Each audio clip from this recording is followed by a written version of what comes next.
Hey guys, welcome to the next tutorial for ethical hacking and penetration testing via Kali Linux. So in the previous tutorial, I showed you as to how we can go ahead and gather information using Nmap if you are on the same gateway. And if you are not on the same gateway, then you can go ahead and use the DNS and the WHOIS methods to gather the IP addresses of any specific person. As of now, I'm assuming you are on the same gateway and you have the IP address the same way I told you last time.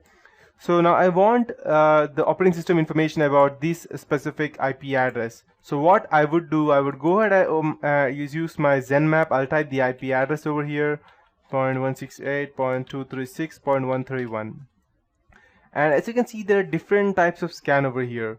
If you go down, if the operating system you are trying to get access to is related to a company, it's a big company and you're trying to get information about that, then I won't suggest intense scan or intense, neither of these things. I would not suggest that. I'll just go ahead and ask you to do a regular scan or a slow and comprehensive scan so that you don't get detected. But I'll be doing you all of these scans and I'll show you what is the difference between them and the different hops between them as to how we can go ahead and connect them, how many between routers were there in between, so that through which I need to go through to go ahead and get information about that. So I'll just do intense scan.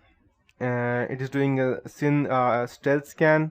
So these are the open ports, as you can see, of this particular PC and I can go ahead and use any of this port to go ahead and transfer my any Trojan or any virus that I have, and it will not get detected. It will just check it as a normal traffic. As you can see, 4 service and 1 host, it's trying to go ahead and try OS detection.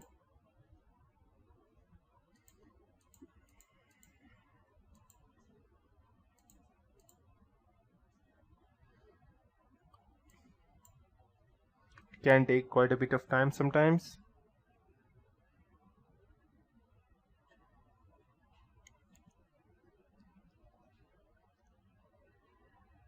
Perfect, done. Perfect. So these were the ports open and it started scanning for the OSS. So there are a total of 996 filtered ports, and filtered means these are firewall ports. You won't be able to enter these ports, but these are the ports which are open.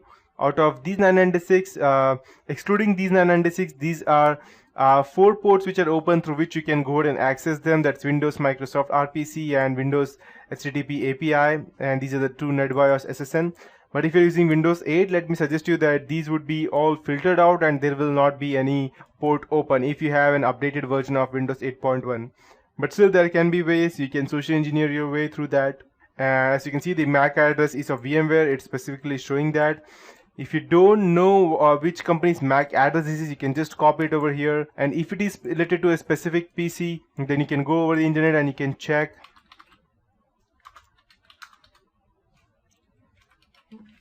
MAC address, and yes, you can go ahead and check it over here. You can find the company lookup and you can just type the IP address. Probably it will not be able to find. Yeah, it's perfect. That means anything starting with 000C29 is the half VMware.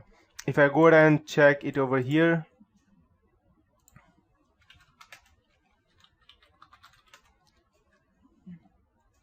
okay, I need to go down through system.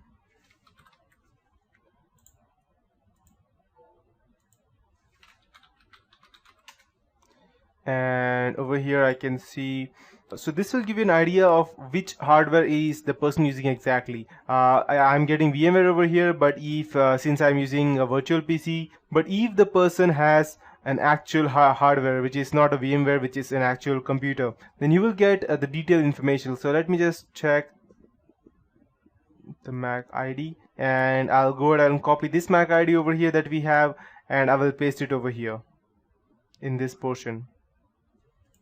So what I would do, I'll just cancel, I'll just go open over here and I'll check.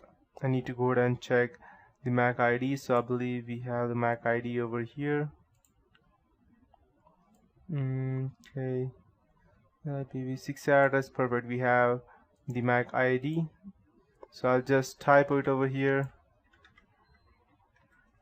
FC-AA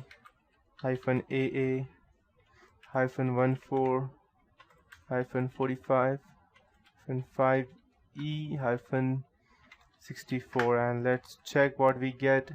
Perfect, it has the gigabyte technology and company limited. So if you want more information, you can just go ahead and compare it, and you can check it over here.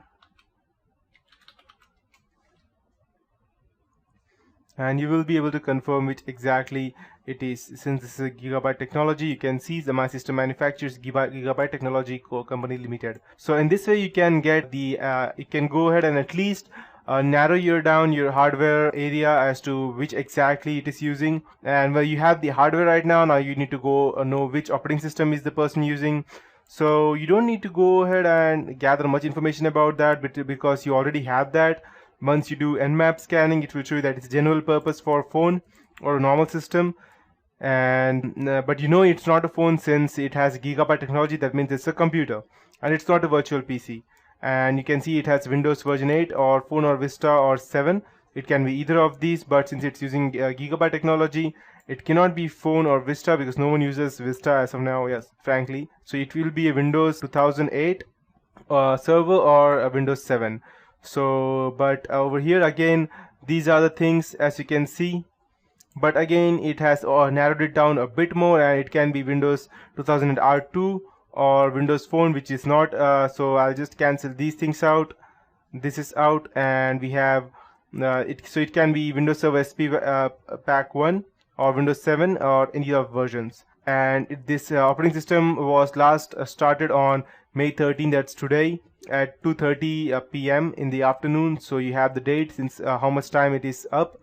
And it's just one hop. That means there are no computers in between. These are connected directly. If I'm connecting it through internet, then there will be multiple computers through all the routes through which I'm going, and it will show me through the fish eye as to where exactly my computer is by connecting it to several computers.